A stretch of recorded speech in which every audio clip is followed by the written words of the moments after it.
Hello and welcome to Premier League All Access with me, Sam Matterface, talkSPORT's chief football correspondent, Alex Crook, and alongside us this week, the European football expert, Kevin Hatchard, which is good news because Germany is the centre of all the big transfer sagas at this moment in time. Can Timo put a dire spell in the Premier League behind him? Here's what's coming up. Without creating loads of chances, they were fairly clinical. Liverpool were the ones that did come their way, which was obviously the big difference between them and Arsenal. You look at that Arsenal squad, that seems to be the glaring hole in the squad, that they don't have that elite centre-forward. The worrying thing for me was just how much they improved once Kevin De Bruyne came on. They were doing fine without him, and then he came on, and they just went to the next level, and I just thought, oh dear. I think when managers come out and make that kind of statement, they are disrespecting the tradition of the FA Cup, and it is unlike any other domestic cup in world football. I think they need to be aware of that. But the truth is that they will scrap the replays from the FA Cup. Eventually, the pressure will grow on the calendar to the point where they do remove them. We didn't expect it, but Timo is coming back. I think there's a feeling that Leipzig don't count on him. They see him as somebody that could loan out, build up his value. It would be a lie to say that Spurs are picking up a player who's in top shape and top form, because it's just not true. It's a much better move for Tottenham than it would be for Manchester United at this moment in time. Hello and welcome, Kevin Hatchard. You okay? I'm very well, thank you. Well rested and raring to go. Oh, good. I'm pleased to hear it because, of course, in Germany, you've all been sleeping on the job for a couple of weeks, haven't you? While we've been sort of hoiking ourselves around the country, doing 150 games, you've been just sitting in the Alps, supping on a bit of Bavarian beer, and smashing out a few schnitzels. And chasing a bit of winter sun as well. Nice little trip to Egypt, very rare. So Wow. yeah, it's been a wonderful winter break for me. I very much enjoyed it. Did you stay indoors? Yeah, well, you would never be able to tell that I've gone anywhere. You could put me on the surface of the sun for 4 weeks straight and I wouldn't tan. So yes, this burns, but it does not tan. Well, we're delighted that you're so well rested. Crook had a day off this week, because it was the FA Cup weekend. So Sunday was just an anathema to him. He was in the pub, obviously. Good to see you, Crook. All well?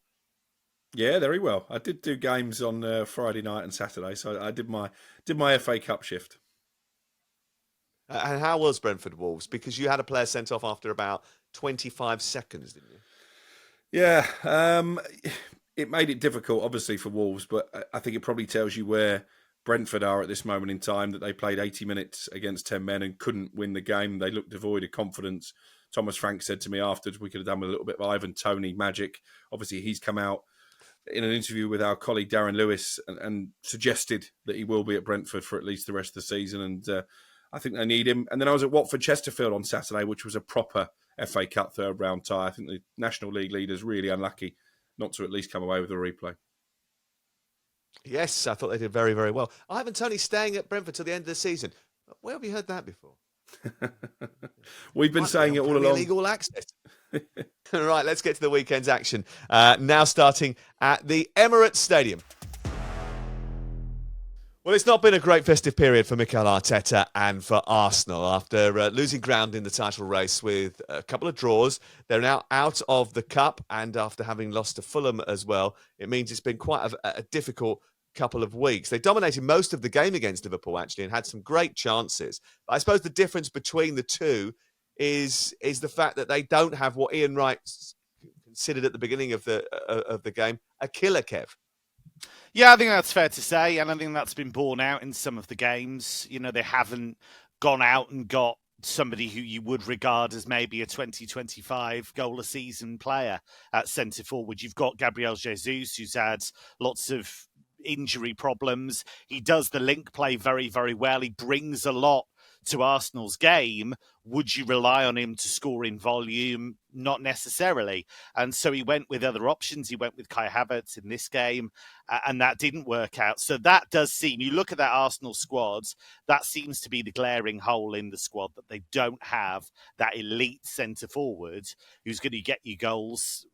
And at the moment, even when they're playing well in games, they're creating lots of chances and not getting rewarded for it. Yeah, they chose Havertz to lead the line in the absence of Gabriel Jesus, who picked up a bit of a knee injury in the build-up to the game at Crook. What does that say about Mikel Arteta's thoughts on Eddie Nketiah? Because this was a game that they had to win, really, because of the issues surrounding their league form. Yeah, I mean, it's not particularly favourable when it comes to Nketiah, but we do know that Arsenal have rejected the advance of Crystal Palace because they see Nketiah as a key member of the squad. But you're right, the fact he wasn't used when they were short of a striker, I think tells you all you need to know about his long-term future at the football club. And I tell you what, didn't Kai Havertz in particular miss some chances? They were really good, Arsenal, in the first half of that game. Could have been at 1-0 ahead inside the first couple of minutes. Brilliant ball from Ramsdale. You know, again, there was a lot of pressure on him. I think a lot of it created by Mikel Arteta. Maybe you could question, should he have come off his line for the key of your own goal? But I think apart from that, he had a pretty good afternoon, Aaron Ramsdale. But Liverpool in the second half, they made a couple of tactical tweaks. They obviously swapped the wide players over. And I felt like they were the better team in that second half, again, without creating loads of chances. But it's not great for Arsenal, having lost back-to-back games in the Premier League. Losing at home to a Liverpool side without Mo Salah, I think is a really poor look on Mikel Arteta. And it feels like the season is starting to unravel a lot earlier than it did last year. Gunners have got one goal from 6.47 XG over the last 3 games, which sounds like a lot, but then you remember that Liverpool managed a 7-goal plus XG against Newcastle alone, and I think it shows the firepower that they've got and the creativity that they've got in comparison to everybody else. How damaging will this be for Arteta? He says there that the season is unravelling a little bit earlier than expected, Kev. Is that fair, really, or is it a bit too early to suggest that that's the case? Yeah, I think it is too early because I think they are playing well in patches in games. They're creating these chances and they're just not taking them. Kai Havertz is not a genuine centre forward. He can play there. He has scored some important goals for them this season. If you I look back at the last few seasons in terms of his finishing, it's pretty much where you'd expect it to be compared to his expected goals, slightly above in some cases, but he is not a volume goal scorer. He's somebody who can link the play, somebody who can bring others in, somebody who's decent in the air, but he's not your option in an elite game as a centre forward necessarily. I do think if this continues and they're missing big chances in games, then it's going to have a wearing effect on the squad. I agree with Crookie. I think the David Raya, Aaron Ramsdale thing is bizarre. I think it's been really badly handled. I think it was completely unnecessary. I just don't think it works if you have 2 top goalkeepers vying for a number 1 spot. It very rarely works. And so I think that's been a misstep. So I wouldn't write them off just yet. I think they've done ever so well in the Champions League. And I think that's been very impressive. But they need to turn it around quickly because otherwise a young squad is going to be very negatively affected, I think. Kev, if you're going to come on here and defend Kai Havertz and Timo Werner again, then you're going to have to dress for the part. You'd be upset if I didn't. You'd be unnerved and upset if I started talking trash about Werner and Havertz. The only reason we asked you to come back on the podcast is because we need someone to say positive things about Havertz and Timo Werner. Yes. Only joking.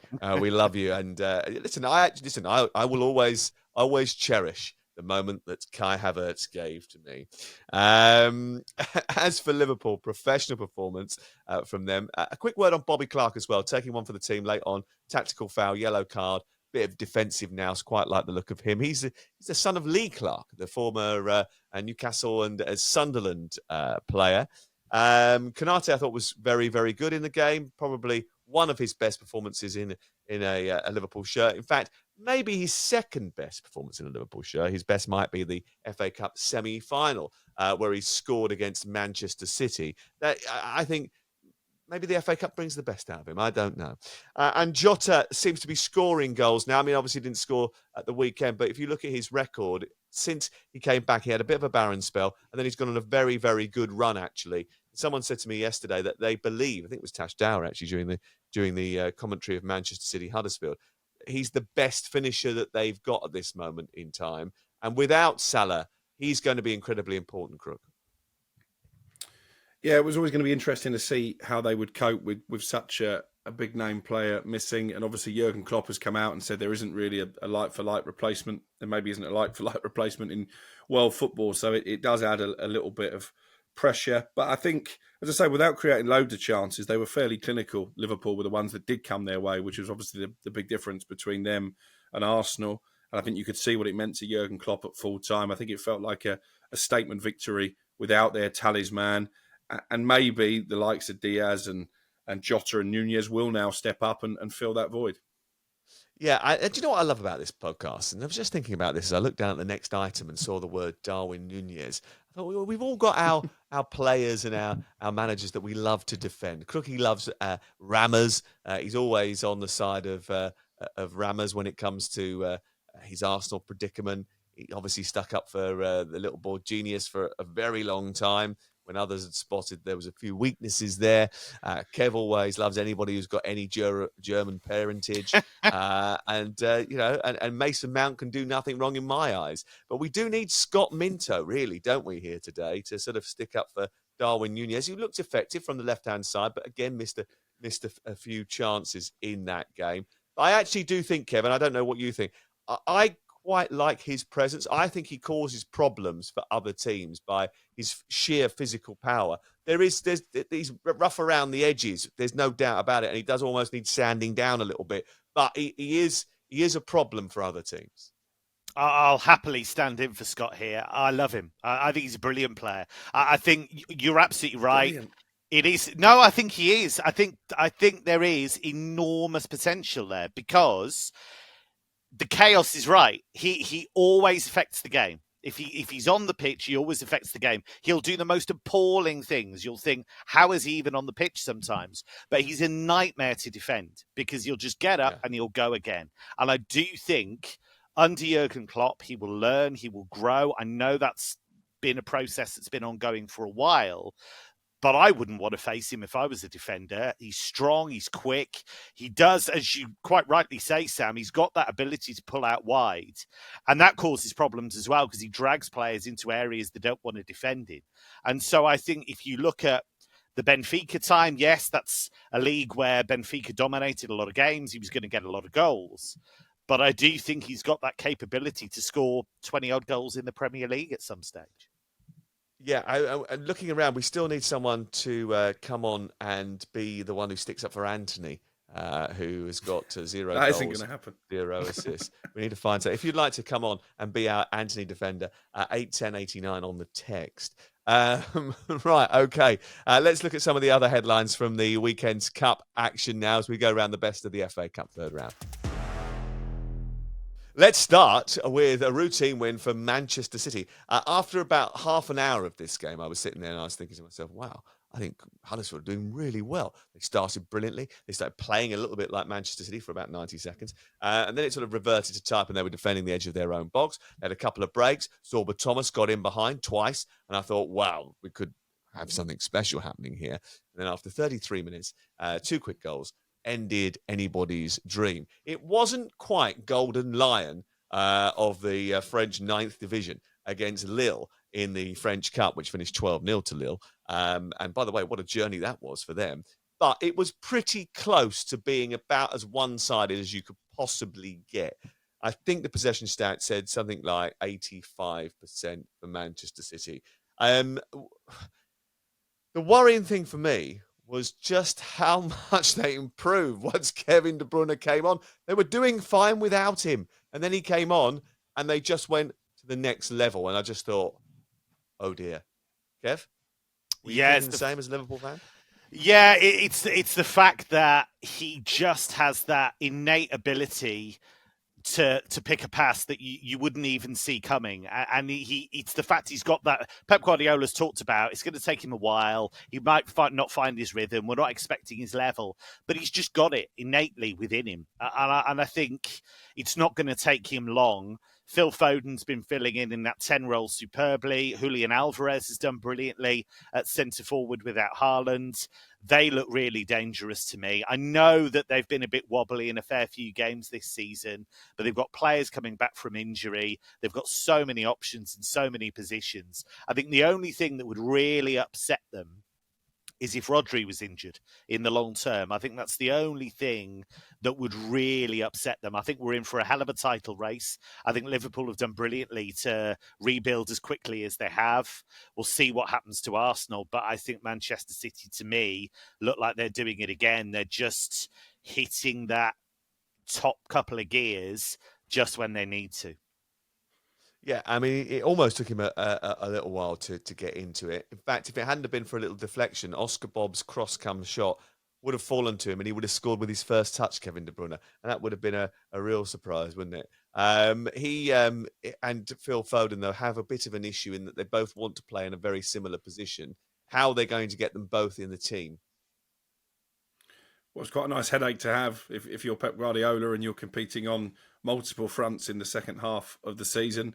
But you're right, when De Bruyne was fit, as they were going for the treble last season, Foden quite often was the odd man out. I do think he's raised his game, maybe as a result of the fact he's had that void to fill, so it's going to be an interesting quandary. Should we talk about De Bruyne's hair, by the way? That's been the big change since he went away. It reminds me of when you were going through your sort of aging rock star phase and everyone told you look ridiculous, and in the end you had to have a trim. I think he's been modelling himself on you. Excuse me, a couple of high profile sports presenters have come up to me since and said, I like the aging rock star look. I'm just throwing it out there. There's a few of them that quite like it. The old boss at talkSPORT wasn't as keen, was he? From what I remember. No, I know, but he's got a certain style, and it isn't aging rock star. Kevin De Bruyne actually did look like a bit of a rock star because when he came out to warm up for the first time, he got a reception akin to the kind of sort of noise that would be generated at a public appearance for Harry Styles. It was crazy. It was absolutely crazy. And it sort of takes you aback a little bit. I remember watching Match of the Day last week when I think he warmed up on the sidelines and they made a big fuss about it. And I thought, really? Was it that good? And then I sat there in the stadium and I thought, wow, this is ludicrous. It is amazing that they absolutely adore him. And that's a Harry Styles reference, I think. But the noise was next level. It really was. And fair play. Listen, if you've got a player like that, you should cherish him. That is for sure. Be interesting to see what happens to them over the next couple of weeks. They've got Newcastle United on Saturday evening, haven't they, away from home? So that should be fun for Newcastle, who we'll get to in just a second. In fact, let's do that now. They beat Sunderland by 3-0. I was at this game, and the atmosphere was terrific. The whole build-up to it was brilliant. The 12 hours before being in Sunderland, experiencing the whole thing was next level, really. And then the game started. And to be honest, I thought for the first 20 minutes, it was quite good. We had a bit of fun. There was tackles flying in. And Newcastle just did not wilt. They would not yield. They were very mature, I thought, Kev. Yeah, the press was very good. You made the point in commentary a few times, Sam, and I think you're absolutely right about Almiron.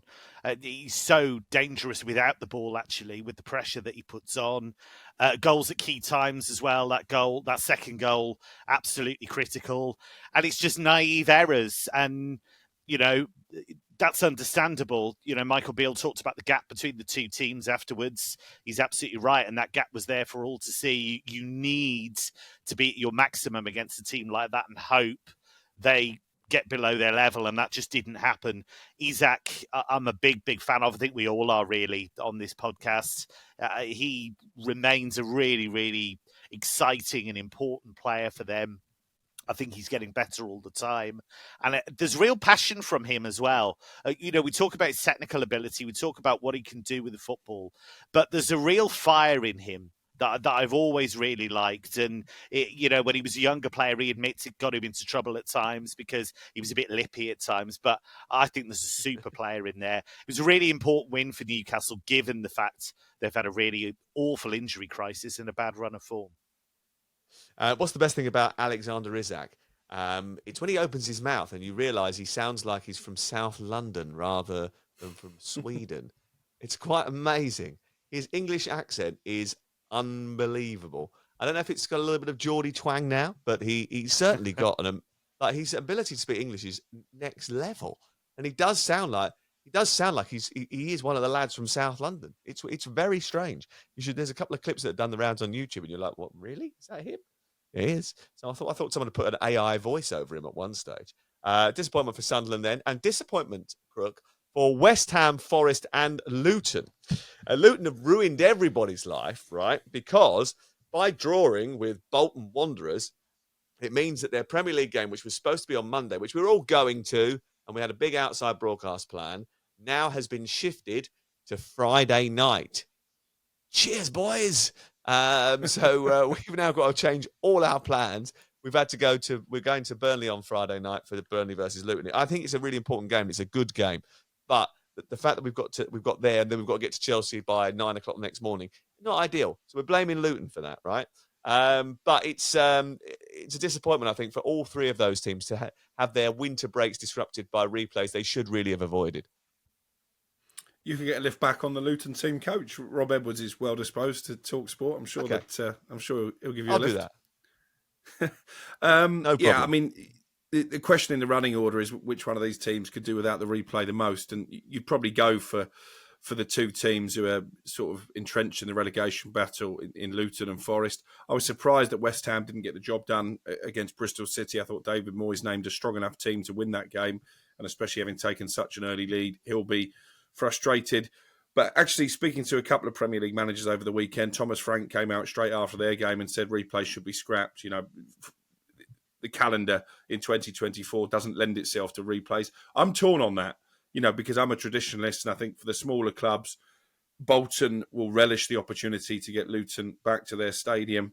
I think Eastleigh of the non-league got a replay as well with 10 men, and again, that's a good little money spinner for them. So I think when managers come out and make that kind of statement, they are disrespecting the tradition of the FA Cup, and it is unlike any other domestic cup in world football. I think they need to be aware of that. They are thinking about themselves. That's as simple as that. They're not thinking about the FA Cup. They're not having a discussion about its merits or whatever. And if you took them out of that particular situation and didn't ask them the question in the post-match scenario, maybe they'd think about the overarching thing of it. But the truth is that they will scrap the replays from the FA Cup. That will happen. It will probably happen in 2026 when all of the new deals are signed. I think they'll keep them for a couple of years, but eventually the pressure will grow on the calendar to the point where they do remove them. When they do remove them, and I'm sure it's inevitable now, I think what they should do is wait the draw so that when you get into the third round, they may keep them for first and second, by the way, but when you get into the third round, I think you should rank the teams from 1 to 64, and you should make sure that if you're at the bottom half, every one of those teams gets a home draw or gets the opportunity to choose whether they want a home draw or an away draw, depending on what happens when they are drawn against a team higher ranked. It means that the draw is weighted and that the higher ranked teams will get a lower ranked team, but it also means that the table will be tipped in the fact that the lower ranked team will have the choice of who plays where, which I think is important. But I listen, the key thing is to preserve some semblance of tradition in this FA Cup when they eventually do restructure it, Kev. Yeah, and I think exactly what you've just said is very similar to what happens in Germany, mentioning Germany yet again. But that's the way they do it, in the sense that in that first round, you have all the Bundesliga teams in and they are all away from home. They have to be away from home unless, as you say, there's some reason why the home team can't play at home. But generally, you'll get like an 8th tier team taking on Bayer Leverkusen or something like that. And sometimes Brilliant. You do get like 8 or 9-0 hammerings, but they absolutely love it, because the other jeopardy for those clubs is that they have to win their regional cup just to be in the first round of the DFB Pokal, the German Cup. So you might have a team that hasn't been in the first round for 30 years and suddenly they face BeIN. So you do get some incredible ties in that first round. So I agree with you. I would do that. And didn't BeIN go out to a third or fourth tier side earlier in the season, if I remember right? Absolutely. They went out to Saarbrücken, who were a 3rd tier team. And Saarbrücken, as a 4th tier team, a few years ago got to the quarterfinals. So you do get real shocks in the German Cup. And I think having those Premier League teams away from home in the third round would be a great start. Oh, how Germany. I'm so pleased that you're here today for just this explanation. Chelsea 4, Preston 0, comfortably into the 4th round. Chelsea. Raheem Sterling's free kick was superb. I did take a little while for them to get cooking, though, didn't it? I mean, the first half was a difficult watch for Chelsea. Yeah, they're such a confidence team, aren't they? Because once they did score the first goal, they absolutely dominated from that point onwards. And I guess you're going to get that with a group of young players. I think it was important for Armando Broja to get himself on the score sheet again. And I think they do look a better team with him as that focal point, because he is a natural number 9. He's an old school number 9 in many ways, a bit of a throwback. So interesting to see how they use him in the second half of the season, because I think there are other Premier League teams who would take him if Chelsea were to decide to cash in. But this is an important trophy for Chelsea, given that they're miles adrift in the Premier League. And it was the start of an important week as well, because I think that League Cup semi-final is going to be really important for Mauricio Pochettino as well. So good to get the week off to a positive start from their perspective. Look, after what has been a very difficult first half of the season, a very difficult couple of years for Chelsea, actually, the idea of being in a Carabao Cup semi-final, if they can get to the final here, which let's be honest, they should get to the final. They're taking on a championship side. So the law of averages to suggest that they should get to. They may not. I'm not taking Middlesbrough for granted in any way, shape or form, but they should get to a final. If they can get deep into the FA Cup as well, it can create a feel-good factor around the club. I don't know if you noticed this, but the atmosphere for the League Cup game against Newcastle and the game against Preston at Stamford Bridge was absolutely terrific. It was almost like an old-school Champions League night. I think the fans have realised that those games are the big games this season, getting through in the rounds of the Cup and trying to attack the silverware. And I think they've really embraced it, and that can bring a little bit more of that sort of upbeat message around the club to the fore. Yeah, I agree with that 100%, because this is a young team by design. They've obviously brought these young talents together. What's the best and quickest way of gelling a young unit like that? Is to win something together. You see that time and time again in football history. You win that first trophy as a team, it really bonds them together. So if they were to win the League Cup or were to go deep into the FA Cup, that could be hugely, hugely important for them. Of course, as well, it's a route back into Europe, because at the moment, with the league form the way that it is, or the league position the way that it is, that's by no means guaranteed. So, yeah, I do think these cup games are hugely important, considering what Chelsea are trying to do. Kevin, I think you may be ignoring the fact that they've already won a trophy this season. They won the International Champions Cup on their tour of America. Of course. In the summer. Okay. All right. Don't forget that. And you can see that flowing through their veins, can't you? That when they hark back to that. Absolutely. Yes. Maidstone 1, Stevenage 0. Final word on the weekend's action. A National League side, National League South side, Maidstone, managed by Wolverhampton Wanderers alumni George Elakobe. The only classic FA Cup shot, I think, of the weekend, really beating League One Stevenage. Fingers crossed for a big draw for them on Monday night. Penalty taken really well. I don't know this, but I looked at it on Saturday night when I was watching the highlights. And well done to James Fielden, who works a lot for talkSPORT, who led match of the day on Saturday night. And that must have been a really proud moment for him. So well done. Is it a plastic pitch at Maidstone? I think it is, isn't it? It looks like a plastic pitch to me. Whoever, it may be a big Premier League side could be heading down to Kent to play at Maidstone. Maidstone got into the league when I was a kid, and they played their league games at Dartford's Watling Street, which was just up the road from where I grew up, because they didn't have a sufficient ground. But now they play their games in their own stadium. So good luck to them. Okay, let's round things off by having a look at the January transfer window. Guess who's back? Yes, Timo Werner is on the march. Tottenham, just give us a thumbs up here, Crook. Do we think that Timo Werner and Spurs, the marriage made in heaven, is about to happen? Is that a yes? It's a yes. Yeah, I think that will go through. Okay, Kev, in which case, we didn't expect it, but Timo is coming back, and he's coming back to Spurs. Can you fill us in on what he's been up to since leaving Chelsea and what we are expecting to see from him when he turns up at White Hart Lane? He's the kind of player to me that I think is going to thrive under Ange Postecoglou. I agree with you, but he is a fixer-upper. There's no doubt about that. If you look at his second spell at Leipzig, it's been hit and miss. I think missing the World Cup with injury really hurt him. I think that was a real blow for him. And I think that he hasn't quite recovered his form. He's been a victim of circumstance in the sense that Leipzig in the summer brought in Lois Openda from Lens, who scored a bucket load of goals and has been nailed on as one of their starting strikers. And I think recently what's happened is Leipzig have got a little bit twitchy because they've realised that Benjamin Šeško isn't playing enough games. And because he's not playing enough games, Premier League clubs, other clubs are looking at him and thinking, oh, well, hang on, could we make a little move for him in January if he's not happy about not starting games? So Marco Rosa, the coach, has talked a lot about, we want to build up Benjamin, we want to get him playing.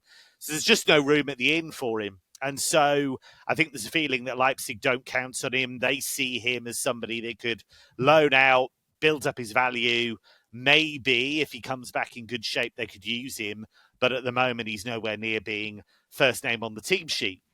That doesn't mean he doesn't have that quality that Postecoglou could get the best out of. But it would be a lie to say that Spurs are picking up a player who's in top shape and top form, because it's just not true. So this is a desperation move. It's a cheap move, I take it as well, Crook. Well, it's a loan until the end of the season. I think there is an option in the deal of around about £15 million. It's interesting. I thought Kev might be a little bit more positive about one of his favourites than that. I'm with you, Sam. I think it's a much better move for Tottenham than it would be for Manchester United at this moment in time. United, I know, have held exploratory talks with Leipzig, but I'm not sure that was ever really on. And I think Tottenham are a club that will give Werner the better opportunity to shine. He's versatile. Yeah. He's obviously full of energy, which Postecoglou will buy into. He can lead the press. He can be a replacement for Son while he's away at the Asia Cup. He can play as a number 9 if needed. And I think he'll come back to England with a bit of a point to prove. So I think this could be a very good piece of January business in a window where it's not easy. Yeah, absolutely. And do you know what I will say about Timo Werner? Is if you've ever met Timo Werner or ever done an interview with Timo Werner, he is one of the nicest blokes in football. He's a really humble, down-to-earth guy, and he wants to do well. Do you know what? I really hope that he does, in a way. Elsewhere, and of course, this is a bit of a Kev section, really. Eric Dier could be heading the other way from Spurs to Germany. Ange Postecoglou more or less said he was. He's not in his plans. Why are BeIN interested in him, Kev? Is there a gap there that needs to be filled? Yeah, I think what they want is a flexible player who can play a few different positions. So they would like somebody that could play centre-back, that could at a push play as a defensive midfielder maybe. They're looking for a kind of one-size-fits-all approach at the moment to get them through until the end of this season. Because what's been quite interesting is that Thomas Tuchel's changed the language and changed the tone recently about transfers. Because what he wanted was João Palhinha in the summer. We know how close that was to happening, but they couldn't quite get it over the line because they left it too late. Fulham couldn't find a replacement. I think Palhinha was hoping that BeIN would go back in for him. That may still happen, but Tuchel's been very distant about that. And Tuchel's been very, okay, well, you know, we just need solutions for now. And I think the feeling is that BeIN believe it's going to be too expensive to get Palhinha in this window. And so Dier could come in and fill a few gaps. My only concern about that is that one of the reasons that he's not playing for Ange Postecoglou is that he can't deal with a high line because he's not the quickest. Well, BeIN play with an incredibly high line, and they ask Min-Jae Kim, Dayot Upamecano, Matthias de Ligt to do a hell of a lot of recovery running to get back in position, because a lot of the time they'll push the fullbacks high. So I that's the only reason why I think it's not the best fit. But considering BeIN were toying with the idea of bringing back Jerome Boateng, to fans' dismay, a few months ago. He's older than Thiago Silva, isn't he?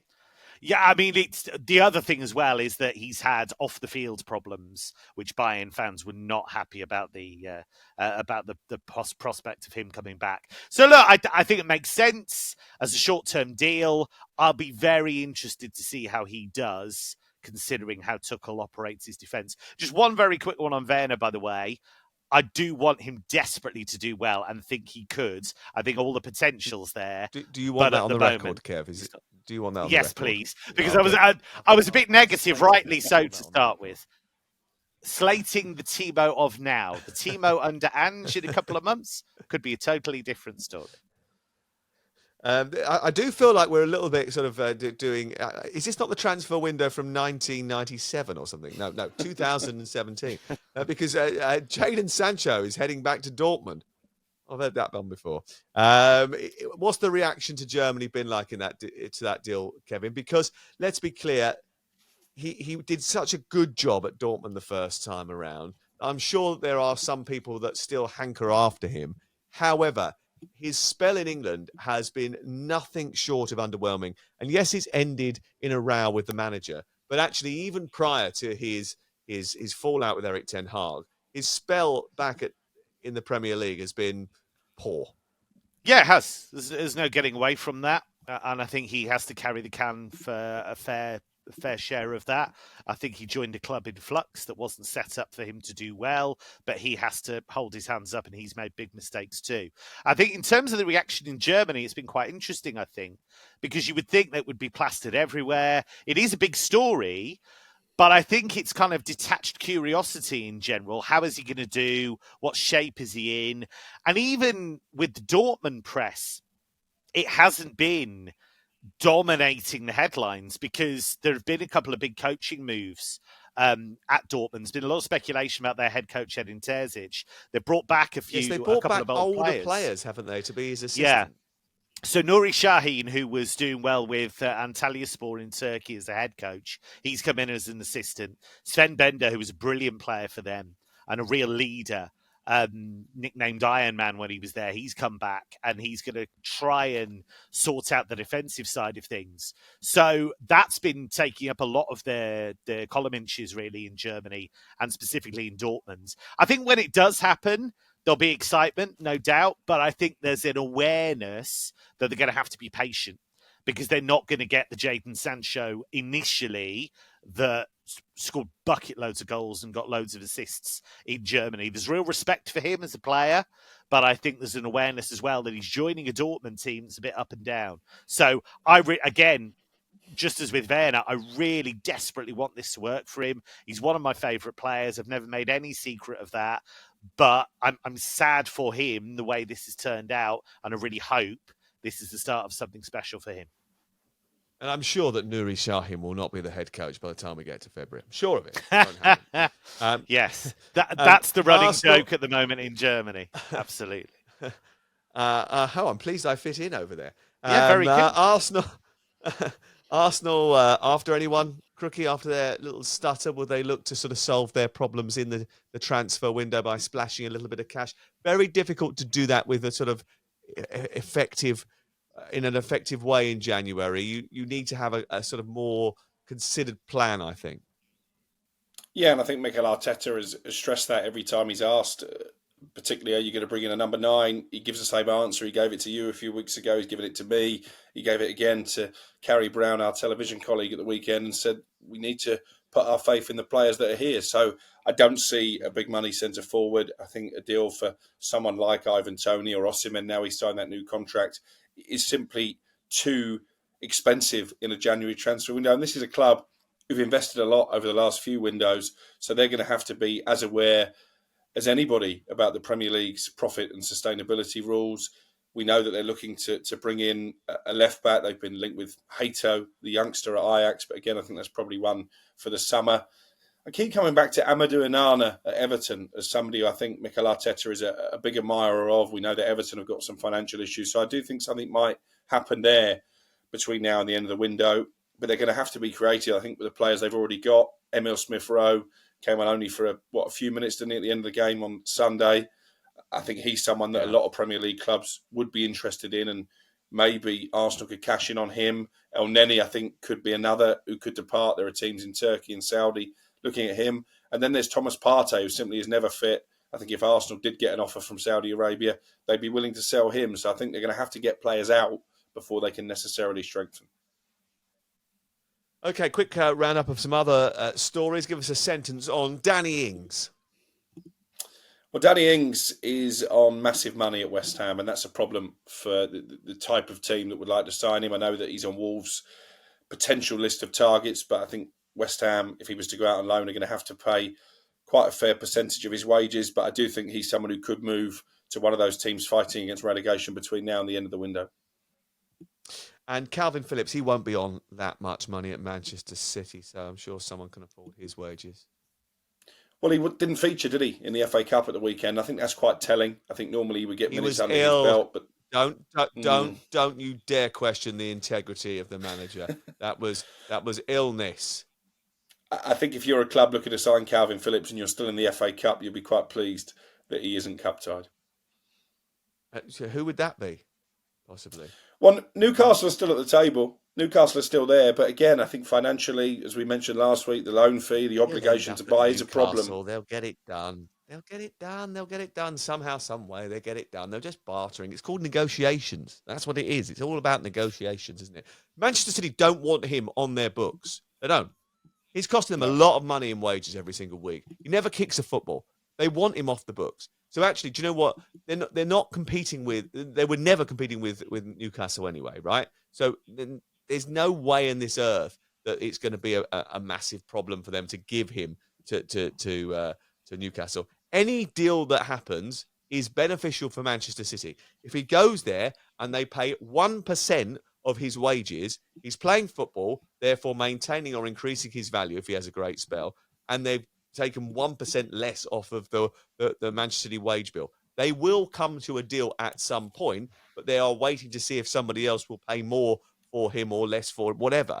Who else is at the table? Something will happen with him. There's no doubt about it. I think it will end up at Newcastle. It's just about negotiations. Keeping him is not an option for anybody. It doesn't work for him. It doesn't work for Manchester City. And I think in the end, they'll come to an arrangement. Maybe I'm a little bit too idealistic, but I think that'll be sorted by the end of January.